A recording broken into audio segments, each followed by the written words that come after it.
a paz de Deus, através do nosso Senhor e Salvador Jesus Cristo, esteja presente na vida de todos vós que mais uma vez está aqui no nosso programa, no nosso canal Bible Responds, ou Bíblia Responde em português. Estamos aqui trazendo mais uma lição da CPAD, a revista desse trimestre que é Relacionamento em Família. E a lição de hoje é a lição 2, que tem por título A Predileção dos Pais por um dos Filhos. Antes de iniciarmos, eu quero aqui pedir o perdão dos ouvintes, de todos que assistem aqui o nosso canal, por estarmos trazendo a lição tão tarde na semana, já que próximo domingo agora já é essa lição, mas tivemos aqui um problema de tecnologia, um problema tecnológico com o nosso computador, onde o nosso microfone não está funcional. Por isso que estou até utilizando esse microfone aqui com fone de ouvido, para que eu possa aqui trazer essa lição e não deixar passar uma semana sem trazer os comentários da lição 2 para todos que podem e querem ouvir aqui os nossos comentários em relação à revista da CPAD. Então, sem mais delongas, vamos trazer aqui os comentários dessa lição, sem nos prolongar muito dentro dos assuntos, mas que essa lição possa ser simples e objetiva, para que possa falar não só no meu coração, mas com o coração de todos que possam estar ouvindo, porque é o Espírito Santo que nos conduz para trazer os ensinamentos da Palavra de Deus. A predileção dos pais por um dos filhos é um assunto até muito comum, é uma coisa muito comum quando se há mais do que um filho dentro da mesma casa. Sempre quando estou falando com alunos, com pessoas, eu sempre comento que é muito bom que dentro de um lar esteja mais do que um filho. Seja 2, 4, 6, para quem tem condições de criá-los e cuidá-los. Primeiro, porque filhos é uma bênção de Deus, é como nós vamos ver dentro dessa lição. E segundo, porque sempre quando há falta de um, sempre há o segundo. Deus queira que nunca venha a faltar um, mas se vier a faltar um, sempre existe um outro. Não que um vai substituir o outro, mas sempre quando tem dois, é muito melhor a companhia até para os próprios filhos, e também se um precisa, o outro está ali para ajudar. Muito possivelmente Salomão declara em Eclesiastes: é melhor ser dois do que um, porque terá uma melhor paga do seu salário. Se um cair, o outro levanta, mas se estiver um só e um cair, quem o poderá levantar? Melhor serem dois, porque um poderá aquecer o outro. Contudo, há um problema quando se tem mais de um filho, que é o que? Exatamente a predileção de um pai por um dos filhos, de outro pai pelo outro filho. Isso pode gerar um problema tanto entre as crianças, entre os filhos, como também entre os pais. Agora, o que é predileção? É a preferência acentuada por alguém ou por alguma coisa. Uma escolha, uma propensão, uma inclinação. Então, quando há uma preferência acentuada, veja bem, que não necessariamente não precisa ser uma preferência escancarada, mas uma preferência acentuada, um pouquinho mais de preferência por isso do que aquele, isso é uma predileção. É muito comum existir essa predileção. E, na verdade, é até um pouco mentiroso quando muitos pais dizem: não, eu não tenho uma predileção, porque muitas vezes eles não compreendem o que é essa predileção e falam: eu amo tanto um quanto o outro. Isso não é o que dá a diferença, não é o que faz ter a predileção. O amor, ele é incondicional e ele obviamente é igual por ambos os filhos, ou por todos os filhos. Não é o amor ou a falta dele que vai dar essa predileção, não.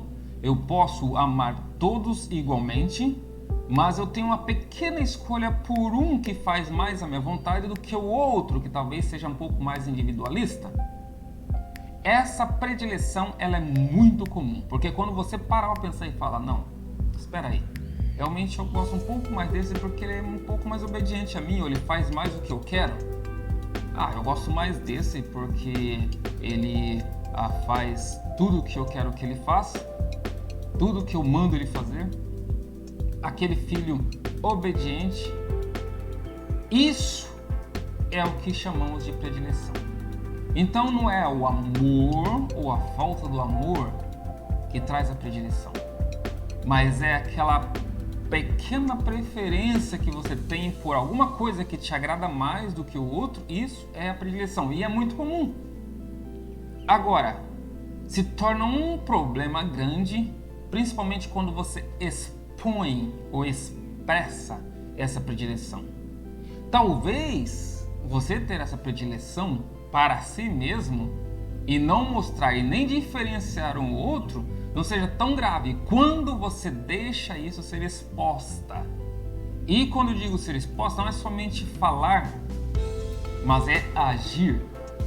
A diferença entre um e outro. Na verdade, a Bíblia, ela é o exemplo para nós em todas as coisas. E Deus, ele é um pai, e um pai que tem muitos filhos, que somos nós. E quando nós passamos a olhar a Bíblia, meditar na Bíblia, nós vemos que Deus não faz acepção de pessoas. Deus não diferencia um e outro. Deus não tem preferência. Esse é o mundo perfeito. Infelizmente, nós não vivemos no mundo perfeito. Ou seja, nós não vivemos no mundo onde nós seguimos o exemplo que foi deixado para nós, que foi o exemplo divino. O exemplo de Cristo. O exemplo de Deus. Mas nós vivemos num mundo de pecado, onde nós queremos fazer aquilo que o nosso coração deseja ou almeja. E é aí onde que os erros acontecem. E é aí onde que os problemas vêm. É onde vem a divisão dentro do lar. É isso que nós vemos na nossa lição.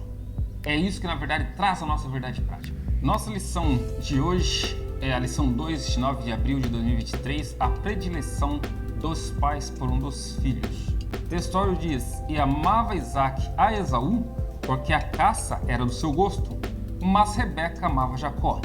Gênesis 25, 28. A verdade prática diz: a preferência de filhos dentro do lar gera divisão e promove o egoísmo na formação deles. Comentando aqui a nossa verdade prática, nós podemos até dividir aqui em duas partes, que diz que a primeira coisa é que a predileção por um dos filhos gera divisão dentro do lar. Isso é um fato, como eu disse, quando você ou nós, como pais, temos uma predileção exposta a um dos filhos, isso vai gerar uma divisão. E essa divisão ela pode ser gerada tanto entre os filhos, porque um vai se sentir menosprezado, enquanto o outro vai se sentir o preferencial. Então, essa preferência acentuada por um dos filhos pode trazer essa divisão. E essa divisão não é uma coisa que Deus se agrada. A segunda coisa é sobre o egoísmo. Todas as vezes que um dos filhos ele se sente privilegiado ou negligenciado, ele vai ter um egoísmo. Porque agora ele não tem a união. Ele está dividido, então tudo que ele vê é dele e dele somente. E se ele tem, ele não quer dividir. Por quê? Porque traz essa divisão. Não estão unidos. Quando são unidos, tudo que é meu é seu, tudo que é seu é meu. Eu divido. Mas quando há essa preferência, e aí então acarreta a divisão, acontece o que é o egoísmo. Um se sente privilegiado, então eu não preciso dividir as coisas com o meu irmão, porque foi dado para mim. O outro se sente negligenciado. Eu consegui isso, então eu não preciso repartir com os outros, porque consegui com as forças do meu esforço. A preferência acentuada traz esses problemas, a divisão e o egoísmo dentro do lar. É por isso que em um lar abençoado é não somente o amor que tem que ser mostrado, mas deixar de ser mostrado a preferência entre um ou outro. Todos têm que ser tratados igualmente. Nenhum privilegiado mais do que o outro. Nenhum negligenciado mais do que o outro. Assim que o amor ele vai ser mostrado igualmente sem preferência. Não importa as atitudes, não importa as diferenças de gênero e nem tampouco de gênio. Todos têm que ser tratados igualmente, sem preferência, para que assim o lar seja um lar saudável. Contudo, não foi assim no lar de Isaac e Rebeca.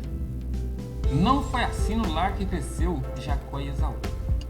Vejamos a nossa leitura bíblica para que nós possamos aqui tecer alguns comentários em relação ao nosso textual. Nossa leitura bíblica em classe está registrada em Gênesis capítulo 25, do versículo 19 ao versículo 28. E diz assim: E estas são as gerações de Isaac, filho de Abraão. Abraão gerou a Isaac, e era Isaac da idade de 40 anos, quando tomou a Rebeca, filha de Betuel, arameu de Padã Arã, irmã de Labão, arameu, por sua mulher. Isaac orou instantemente ao Senhor por sua mulher, porquanto era estéril. E o Senhor ouviu as suas orações, e Rebeca, sua mulher, concebeu. E os filhos lutavam dentro dela. Então disse: Se é assim, por que sou eu assim? E foi-se a perguntar ao Senhor. E o Senhor lhe disse: 2 nações há no teu ventre, e 2 povos se dividirão das tuas estranhas. Um povo será mais forte do que o outro povo, e o maior servirá ao menor. E, cumprindo-se os seus dias para dar à luz, eis gêmeos no seu ventre. E saiu o primeiro, ruivo, e todo com uma veste cabeluda. Por isso chamaram seu nome Esaú. E, depois, saiu seu irmão, agarrado a sua mão ao calcanhar de Esaú. Por isso se chamou o seu nome Jacó. E era Isaac da idade de 60 anos quando os gerou. E cresceram os meninos. E Esaú foi varão perito na caça, varão do campo. Mas Jacó era varão simples, habitando em tendas. E amava Isaac a Esaú, porque a caça era do seu gosto. Mas Rebeca amava Jacó. É muito importante, quando nós estudamos a Bíblia, que nós paramos um pouco para pesquisar em relação ao que nós estamos estudando. Isso, obviamente, como teólogo ou estudante de teologia, nós sempre fazemos isso, que é o que? Pesquisar em várias fontes sobre texto e contexto daquilo que nós estamos falando, ou mesmo dentro dos próprios textos bíblicos. O pastor Aiden Tozer, na Bíblia, com os seus comentários, ele diz assim: é muito bom, como leitor da Bíblia, que nós temos mais do que uma Bíblia, que nós temos uma Bíblia para a leitura devocional, outra Bíblia de estudo e outras Bíblias que pudermos ter, com textos contemporâneos, com anotações diferenciadas, para que nós possamos fazer comparações. E realmente é muito bom, isso nos abre muito a mente, isso nos ensina muitas coisas. Em relação a esse texto áureo que nós estamos lendo, a nossa Bíblia, ela traz exatamente isso. E amava Isaac e Esaú, porque a caça era do seu gosto, mas Rebeca amava Jacó. Pegando a Bíblia judaica, ela traz uma tradução que eu acredito ser muito mais coerente ao assunto que nós estamos tratando. Porque na Bíblia judaica diz assim: Isaac preferia a Esaú porque ele gostava de caçar. Rebeca preferia Jacó. Veja a diferença de verbos. Um está dizendo o verbo amar, o outro está dizendo o verbo preferir. Se nós formos ver em contexto, esses verbos são totalmente diferentes um do outro. Porque amar é quando nós, dentro do nosso contexto brasileiro, dentro da nossa língua portuguesa, é quando nós temos dentro do nosso coração um sentimento muito forte por alguém ou alguma coisa. Ao passo que preferir é quando eu posso gostar de 2 coisas, mas eu prefiro essa do que essa. Ou eu posso gostar de nenhuma, mas nesse não gostar eu prefiro essa do que essa. Então nós vemos que existe uma grande diferença no nosso contexto. Mas nós temos que ver aqui o contexto da época. Nós temos que ver aqui contexto cultural. Em muitas línguas, quando eu falo eu amo comer isso, não estamos falando de um sentimento inquebrável, um sentimento tão grande. Não, é uma vontade que eu tenho. Eu gosto muito disso. Eu amo fazer tal coisa. Ou seja, eu gosto muito de fazer tal coisa. Então nós temos que estudar a cultura. Quando a Bíblia aqui está dizendo e amava Isaac a Esaú, ou Rebeca amava Jacó, não estava querendo dizer que um amava o outro e deixava de amar um, ou que Isaac amava Esaú e deixava de amar Jacó. Rebeca amava Jacó e deixava de amar Esaú. Não! Se fosse o caso de que esse amor fosse no nosso contexto, logo mais, Isaac, depois de ter abençoado a Jacó, mesmo que enganosamente, ele agora não ia dar conselhos para Jacó, para que fugisse, para que se escondesse e ainda manter a bênção com que ele tinha abençoado. Não! O amor que ele tinha pelo Isaac, tinha por Esaú, ele também tinha por Jacó. Mas ele preferia Esaú porque ele gostava da comida que Esaú lhe fazia, do guisado, da caça. Enquanto Rebeca, ela preferia, então de novo, não é porque ela amava Jacó que ela então não amava a Esaú. Senão ela não teria ficado desgostosa com o fato de Esaú ter se casado com mulheres estrangeiras. Se ela ficou desgostosa, é porque ela o amava e queria o bem dele. Mas ela preferia Jacó porque Jacó sempre estava ali, vivendo em tendas. Onde que ela estava, Jacó também estava. Então, se ela precisasse de alguma coisa, Jacó estava por perto, enquanto Esaú estava às caças. Então, era uma preferência acentuada por um do que por outro. Assim que devemos compreender bem esse versículo quando amava Isaac e Esaú. Rebeca amava a Jacó. Era a preferência. É por isso que eu disse no começo dessa lição que essa preferência, essa predileção dos pais é muito comum, porque não é o amor em si que nós demonstramos para filhos, que é o sentimento dentro do nosso contexto, mas a preferência ainda assim é prejudicial. Vamos ver o que traz a nossa introdução da lição para que possamos continuar com nossos comentários sobre essa lição da CPAD.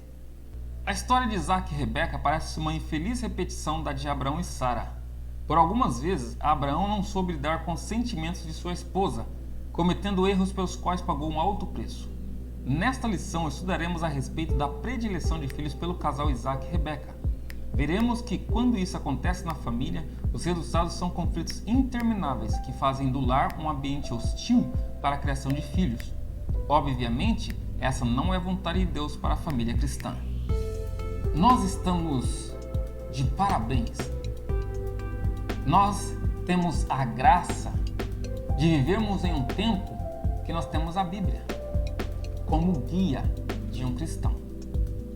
Nós hoje podemos pegar a Bíblia e ler e ver os exemplos que nos foram deixados. Aqueles exemplos ruins foram deixados para que nós não possamos seguir os mesmos exemplos. E os exemplos bons foram deixados para que nós possamos olhar e ser como um guia para que nós possamos fazer a mesma coisa e ser bem-sucedido. Mas, se olhamos aqui no tempo de Isaac e Rebeca, eles não tinham a Bíblia. Eles não tinham esse guia. O que é que eles tinham? Eles tinham os exemplos dos pais.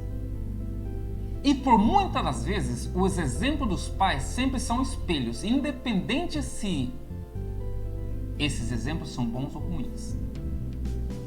Pode perceber que, na maioria dos casos onde um pai ele é um mau pai, a maioria dos casos é que os filhos vão ser maus pais no futuro, porque foram os exemplos em que eles cresceram. Agora, há aqueles casos onde os filhos pegam os maus exemplos e dizem: eu não quero ser como meu pai ou como minha mãe, eu quero ser diferente.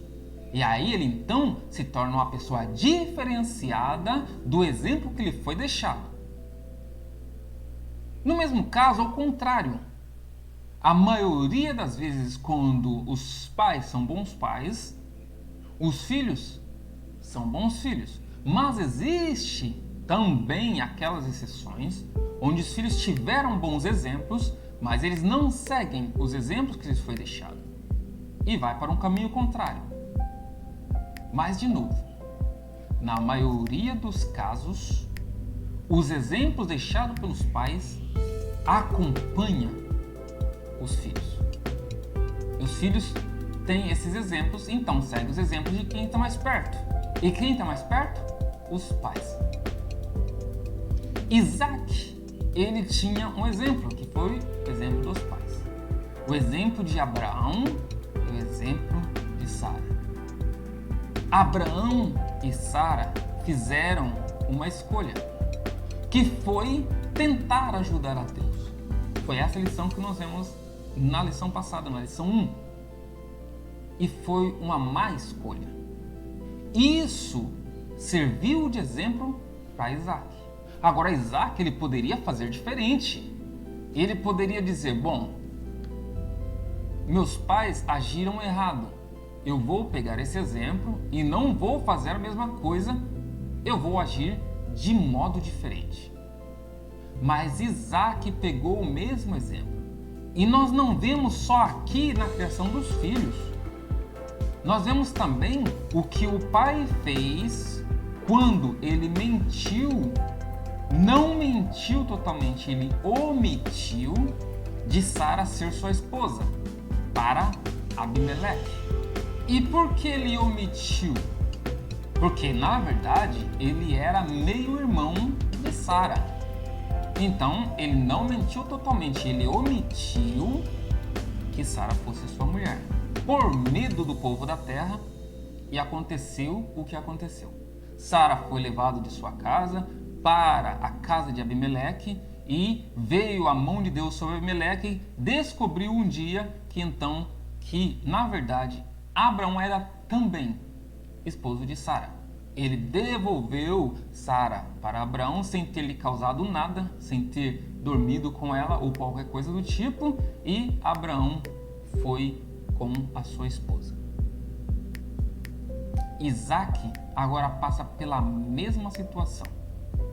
Com a fome também na terra no seu tempo, ele também vai à terra de Gerar, aonde ele também pega o mesmo exemplo do seu pai e ele faz a mesma coisa, só que agora ele não só omite, mas ele mente. Ele diz que Rebeca era sua irmã e não era sua esposa.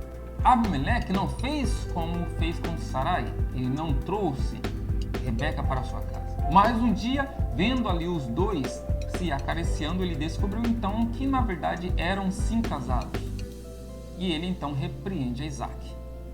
No contexto então final, nós vemos que Isaac, ele seguiu os exemplos do seu pai, mesmo sendo exemplos ruins, porque foram os exemplos que lhe foram deixados. E com isso então ele sai fora da vontade de Deus, porque qual é a vontade de Deus para a família cristã? Ou seja, a família cristã são todos nós aqueles que procuramos seguir pela vontade de Deus. A vontade de Deus é que nós seguimos os exemplos deixados por Ele. E assim nós vamos ter um lar abençoado. Sem predileção, sem essa preferência acentuada, mas unidos com os filhos criados debaixo da doutrina. E qual é o plano de Deus para a família cristã? Deus é presciente. E o que significa ser presciente? Deus é um Deus que ele já conhece todo o nosso futuro. Isso não nos dá a liberdade de dizer que nós somos predestinados. Não tem nada a ver a soberania de Deus e toda a sua presciência sobre nós sermos feitos para determinado fim. O que é claro é que Deus está fora do tempo. Deus não está dentro do tempo cronológico como nós estamos. Salomão, em toda a sabedoria, ele disse assim: tudo que é, já foi. E tudo que vai ser, também já foi. Isso aqui é para Deus. Porque para Deus não há presente, para Deus não há futuro. Tudo que existe, Deus já sabe como se fosse passado. É interessante isso. É a presciência de Deus. E na sua presciência, Ele já tem tudo planejado. Ele já tem tudo escrito para nossas vidas. De novo, não quer dizer porque Ele tem tudo planejado para nós e tem tudo escrito para nós, é que vai acontecer como esse plano. Por quê? Porque no nosso livre-arbítrio nós erramos e nós não deixamos as coisas acontecer dentro do plano de Deus, dentro da vontade de Deus.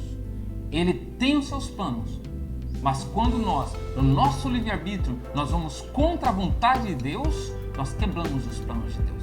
E aí acontecem os graves problemas, os grandes desastres, como aconteceu na vida de Sara e Abraão e como aconteceu na vida de Isaac e Rebeca. Dentro desse tópico 1, do plano de Deus para a família e sua presciência, nós vemos o subtópico 1 dizendo o plano divino para a família de Isaac e Rebeca. Isaac e Rebeca faziam parte de um plano maior de Deus.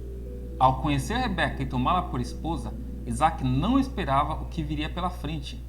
Quando ele descobre a esterilidade de Rebeca, a Bíblia diz que o patriarca orou ao Senhor para que a madre de sua esposa fosse aberta.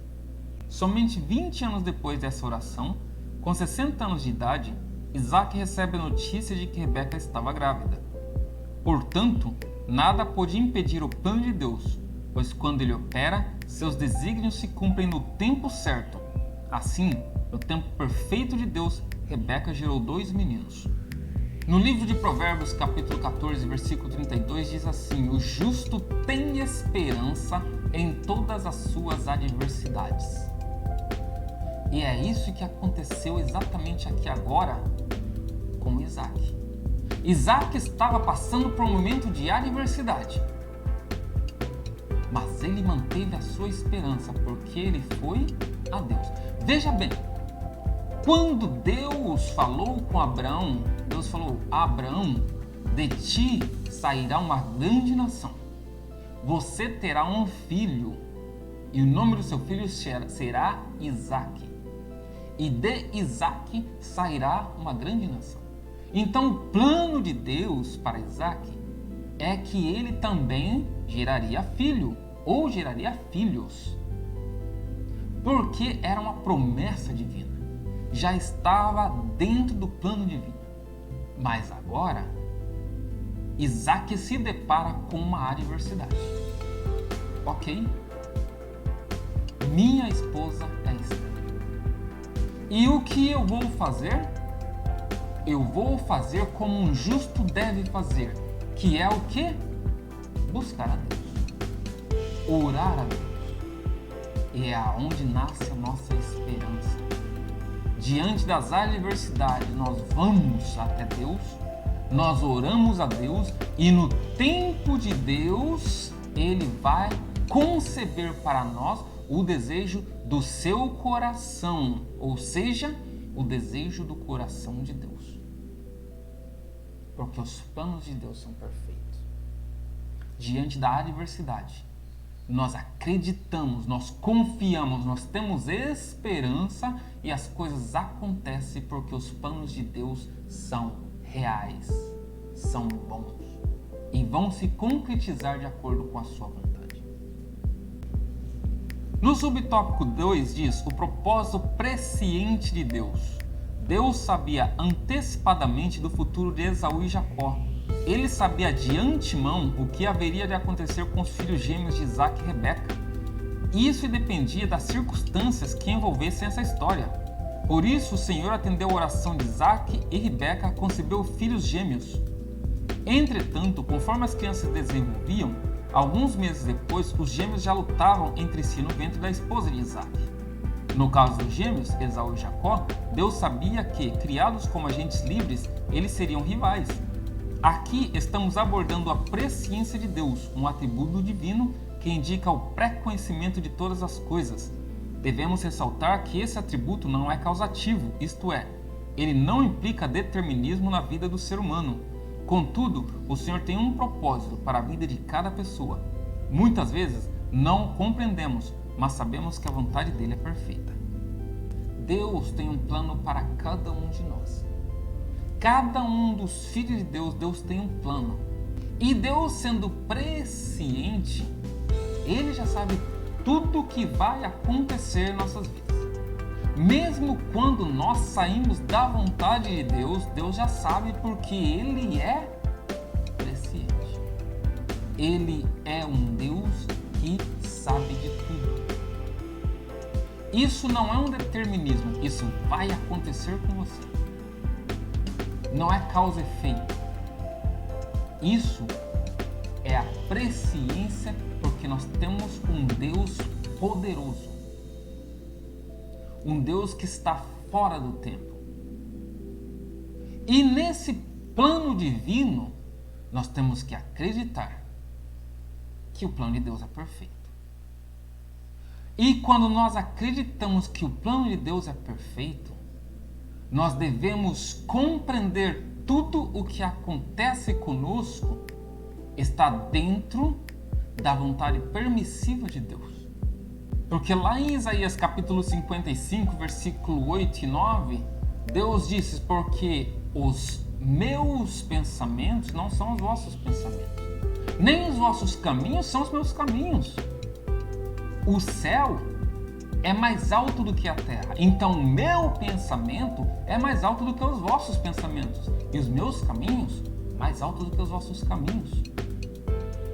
Os pensamentos nossos são muito limitados. O nosso caminho, ele tem um fim. Os pensamentos de Deus são ilimitados. Assim sendo, os pensamentos de Deus para nós também são ilimitados. Ele só se limita aos nossos próprios pensamentos. Os planos de Deus ou os caminhos de Deus para nós, eles não têm fim. Eles são infinitos. Se limita pelo ou pela limitação dos nossos próprios caminhos. Deus não se limita por nós. Deus não tem limite nos seus pensamentos por causa de nós. Somos nós que nos limitamos. Quando nós tiramos os nossos pensamentos dos pensamentos divinos e quando nós saímos dos caminhos de Deus. E nós tiramos os nossos pensamentos dos pensamentos divinos quando nós não deixamos que o Espírito de Deus que habita em nós se conecte com o Espírito de Deus. Porque o nosso Espírito, através do Espírito Santo, se conecta com o Espírito Santo de Deus. É por isso que quando nossos espíritos estão conectados com o Espírito de Deus que habita em nós, nós temos os pensamentos de Deus, porque Paulo diz: mas nós temos a mente de Deus. E essa mente de Deus só pode existir em nós quando nós estamos conectados com o Espírito Santo. E quando nós estamos conectados com o Espírito Santo, nós vamos ter na nossa vida o quê? Aquilo que nós aprendemos na nossa revista passada. Nós vamos ter o fruto do Espírito. Nós vamos ter refletido para o mundo o Espírito Santo. Conflitos não fazem parte mais do nosso lar, porque nós temos o quê? O fruto do amor, que é ao contrário do conflito. Onde há amor, não há conflito. Onde há o puro e verdadeiro amor, não há predileção. Então aí nós não temos o quê? Um conflito familiar. É isso que nós vemos no segundo tópico da nossa lição. E dentro desse segundo tópico diz o subtópico 1, a esterilidade de Rebeca. Na antiguidade, uma mulher estéril era vista como uma pessoa amaldiçoada. Por serem impedidas de procriar, mulheres inférteis eram consideradas inferiores, a ponto de, num casamento, os maridos terem o direito de repudiá-las. No caso de Isaac, ao perceber que Rebeca não podia dar-lhe filhos, orou ao Senhor para que a esterilidade de Rebeca fosse desfeita e ela pudesse gerar. Como vimos, Deus ouviu o clamor de Isaac. Vamos abordar duas coisas aqui que dizem nesse subtópico 1. Primeiro é a esterilidade de Rebeca. Na antiguidade, nós vemos que quando uma mulher era estéril, ela era amaldiçoada, ela era menosprezada. Ao contrário de quando tinha muitos filhos, porque filho sempre foi considerado bênção. Quanto mais filhos um casal tinha, mais significava que eles eram abençoados. Então filhos eram sinônimos de bênção. Quanto mais filhos, mais bênçãos. Mas quando uma mulher ela não tinha filhos, ela era menosprezada. Ela era considerada uma mulher amaldiçoada, que Deus não a abençoou com filhos. Então, logo mais, ela é amaldiçoada. Porque o contrário de maldição é bênção, o contrário de bênção é maldição. Então, nesse caso, o homem ele tinha um direito, que era fazer uma das duas coisas. Ele podia repudiar a mulher, ou seja, ele podia divorciar da mulher, ele podia largá-la, porque você não tem filho, você não serve para mim. E poderia casar-se com outra que lhe desse filhos. Ou ele poderia fazer como Eucana.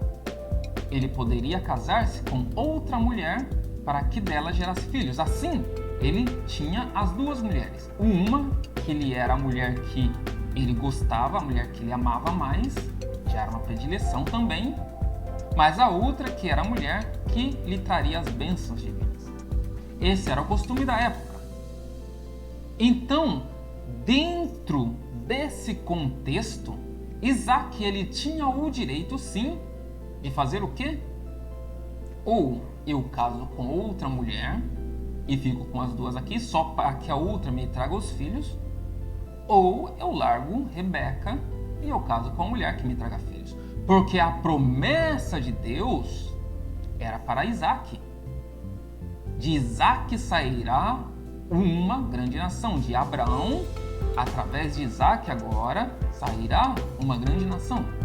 Então não necessariamente ele precisaria de Rebeca. Mas, o que ele fez? Ele não fez aquilo que o direito da época lhe dava. Ele fez o que um justo servo de Deus deve fazer, que é o quê? Orar a Deus. E quando nós oramos a Deus, Deus nos ouve, porque é na oração que nós conversamos com Deus. É na oração que nós pedimos e Deus responde. É na oração que Deus nos ouve e fala conosco. E aí vem aquele versículo muito importante, especial, interessante, que está no livro de Salmos, capítulo 113, versículo 9.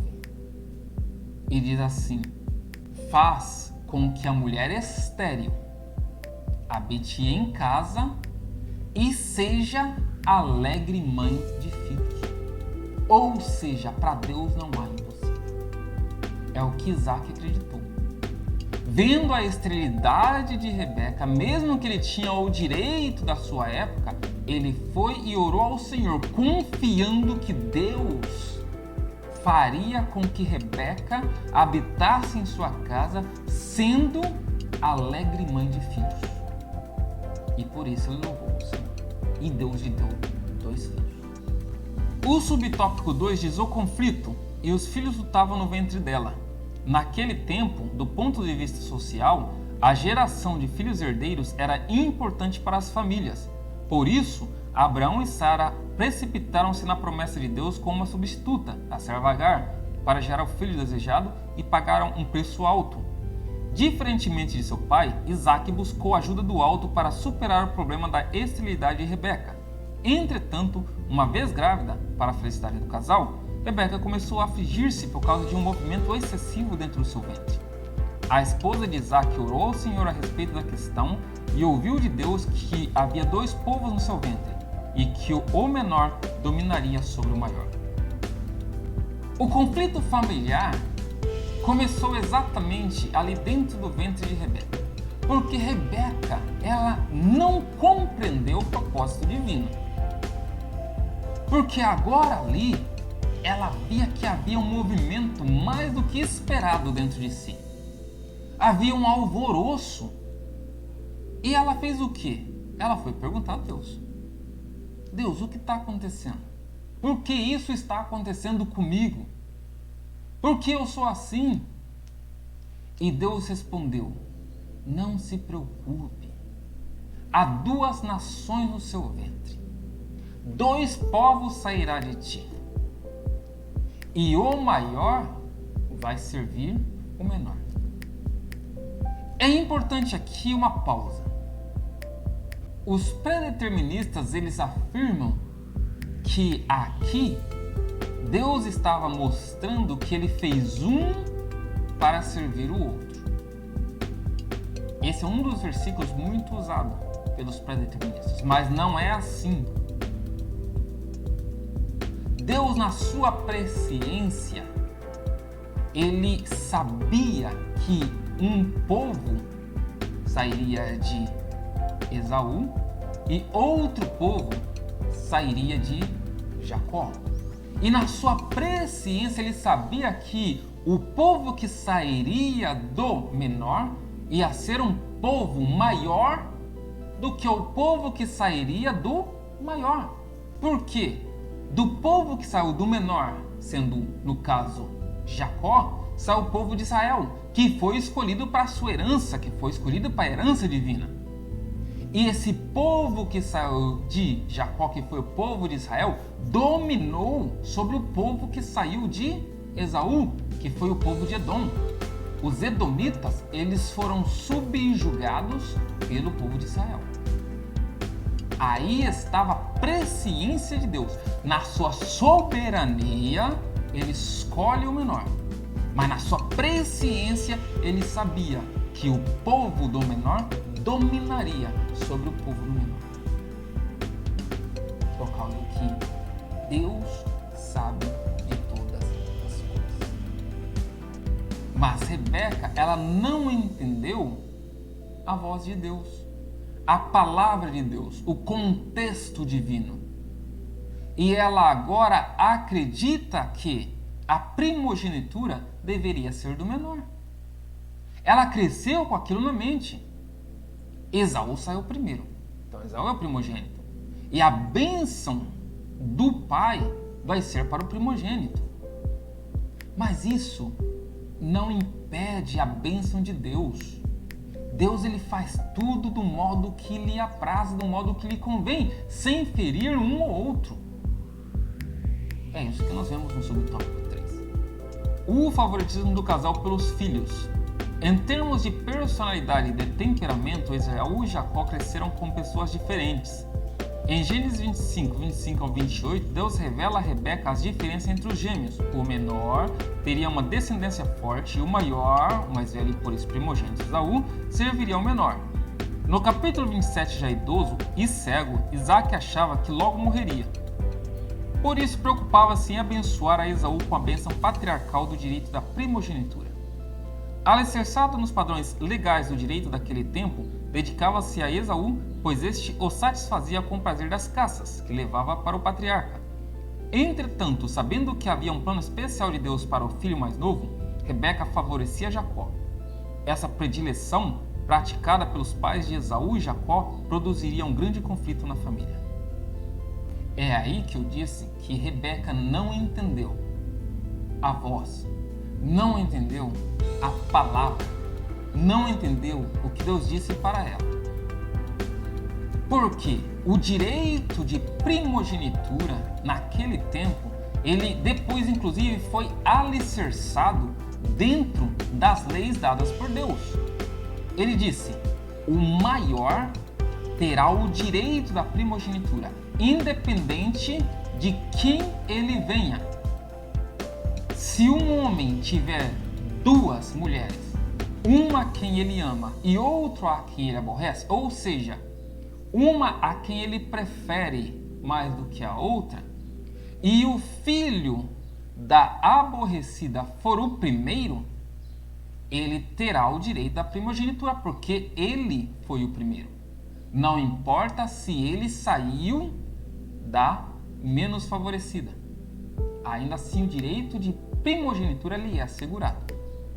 Mas no caso de Rebeca com Isaac, era muito mais fácil de ser resolvido o problema.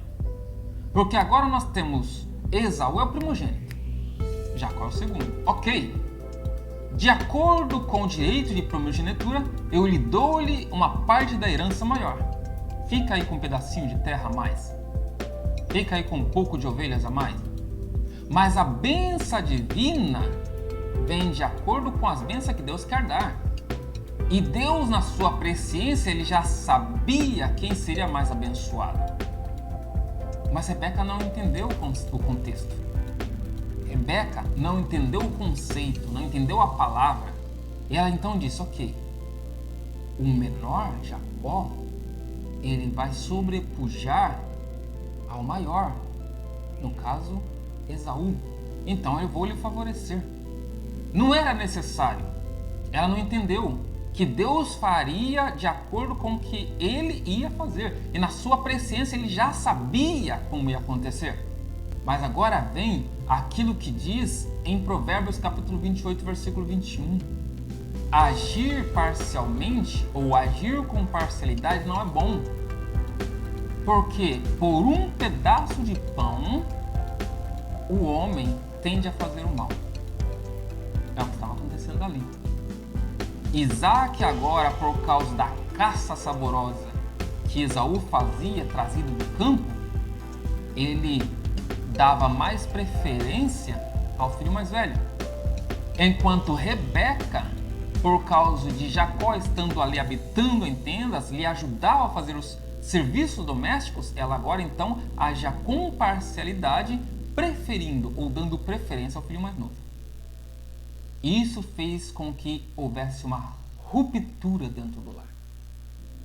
Deus age de acordo com o que ele quer agir.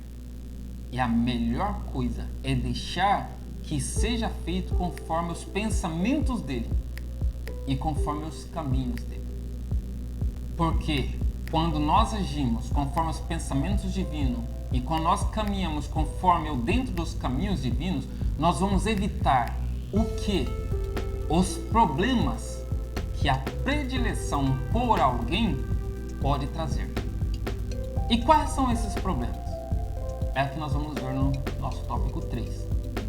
Isaac demonstrou fraqueza ao receber o agrado de Esaú, que lhe trazia a carne de caça do campo, ignorando dessa forma a profecia divina de Gênesis 25, 23.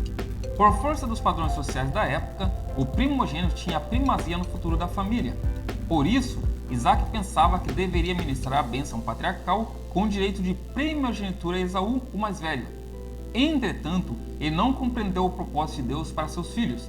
Isaac não percebeu que havia algo superior em relação aos dois filhos e que o Senhor agiria para que nenhum dos dois filhos se sentissem prejudicados.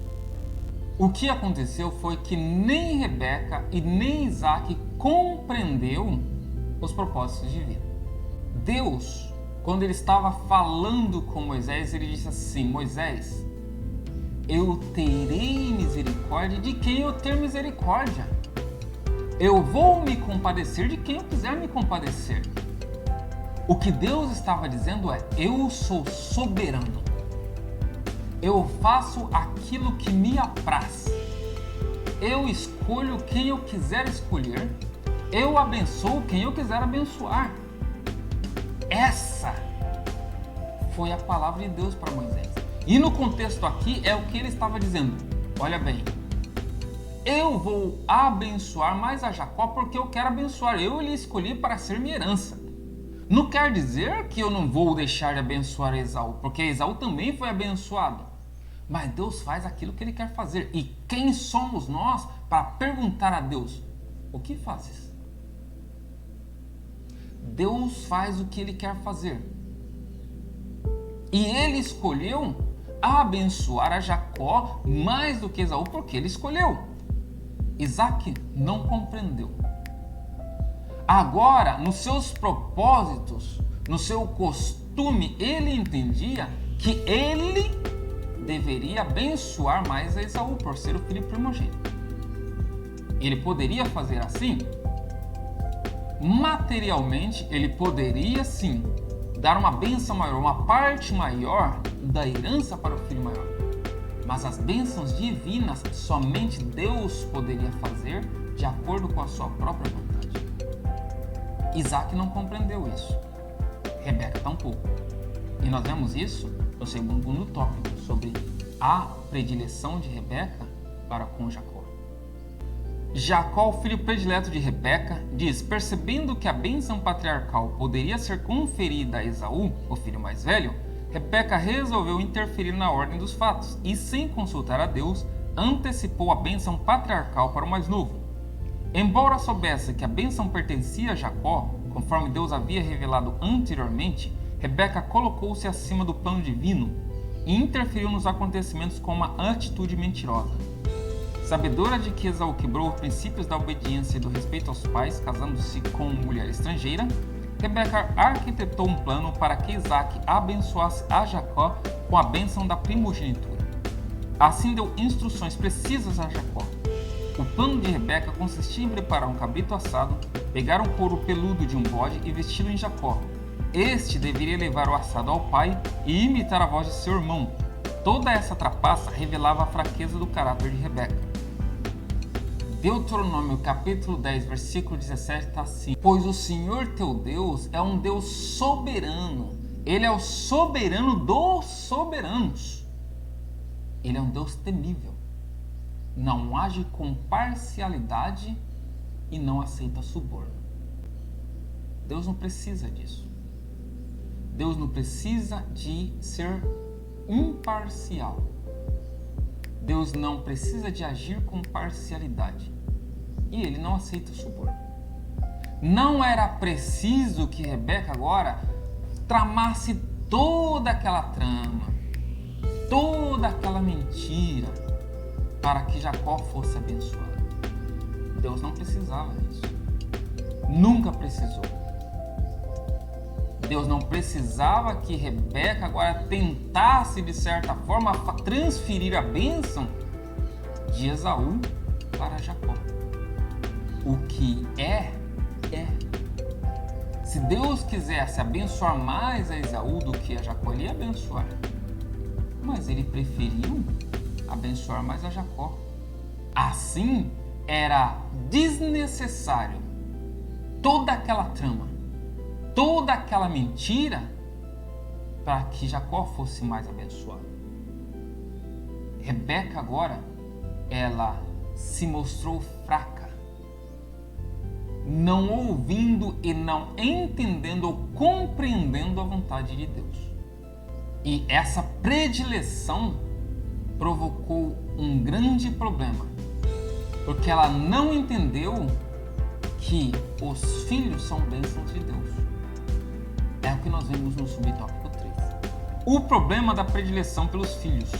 Além do conhecimento que os pais tinham acerca do conflito entre os dois filhos, faltou a Isaac, como líder da família, a habilidade e a sabedoria para contornar o embate existente. Por outro lado, Rebeca não avaliou os danos morais e espirituais de seus filhos. O presente relato bíblico nos ensina que é uma tragédia moral e espiritual quando os pais preferem qualquer um dos filhos. Estes são heranças do Senhor, e Deus concedeu esse privilégio para que os pais sejam uma bênção para a vida de seus filhos. Portanto, quando os pais não fazem a predileção pelos filhos, eles evitam um futuro de traumas e problemas emocionais. Nesse sentido, os pais têm responsabilidade no desenvolvimento saudável e equilibrado do ponto de vista físico, emocional e espiritual dos filhos. Como pais, nós temos uma responsabilidade de criar nossos filhos com padrões morais e éticos. Nós temos uma responsabilidade de velar pelo crescimento físico, emocional e espiritual dos nossos filhos. Sem predileção, Porque nós sabemos que nós sabemos que todos eles são heranças do Senhor. São frutos de Deus dados em nossas mãos para que nós possamos cuidar e zelar por eles. Mas pertencem a Deus. E como os tais são iguais perante Deus. Deus não age com parcialidade. Deus não tem predileção e muito menos nós temos que tê-los. Quando nós colocamos na nossa mente que os filhos são heranças de Deus deixado para nós cuidar, de modo nenhum nós vamos ter predileção de um para com o outro. E assim nós vamos criá-los para que eles possam crescer dentro do temor do Senhor. E eles vão crescer em graça e em conhecimento. Eles vão crescer tanto físico, emocionalmente e espiritualmente bem, porque nós vamos estar criando dentro dos pensamentos e dos caminhos de Deus. A conclusão diz: na palavra de Deus encontramos normas que servem de convivência saudável cristã para a vida familiar. No Novo Testamento, o apóstolo Paulo admoesta aos pais quanto à criação dos filhos. Nessa orientação, os filhos devem ser obedientes a eles e os pais não devem provocar a ira dos filhos. Assim, quando o casal não respeita a personalidade dos filhos, tratando-os com predileção, infelizmente, o resultado é o conflito entre os membros da família. Como eu disse no meio dessa lição, hoje nós temos a graça de Deus de termos a Bíblia como instrução e guia para nós como servos de Deus. E a Bíblia, como nosso guia, ela nos dá os parâmetros de uma boa família, de uma boa convivência. E se nós seguirmos os exemplos bíblicos, e se nós seguirmos os guias, assim como Paulo deixou muito bem escrito aos Efésios, tanto o relacionamento dos pais para com os filhos, como o relacionamento dos filhos com os pais, sempre será uma bênção, porque nós estaremos dentro dos parâmetros que foi deixados por Deus para nós. Que Deus possa nos abençoar, nos dar uma mente sã e saudável, e que nós não venhamos nem a desrespeitar os nossos pais e nem tampouco desrespeitar os nossos filhos, não agindo com predileção, não agindo com escolha, mas sabendo que eles são heranças de Deus, deixadas para nós cuidar. E que Deus nos abençoe e nos guarde e possamos ter uma família unida em Cristo Jesus. Deus os abençoe.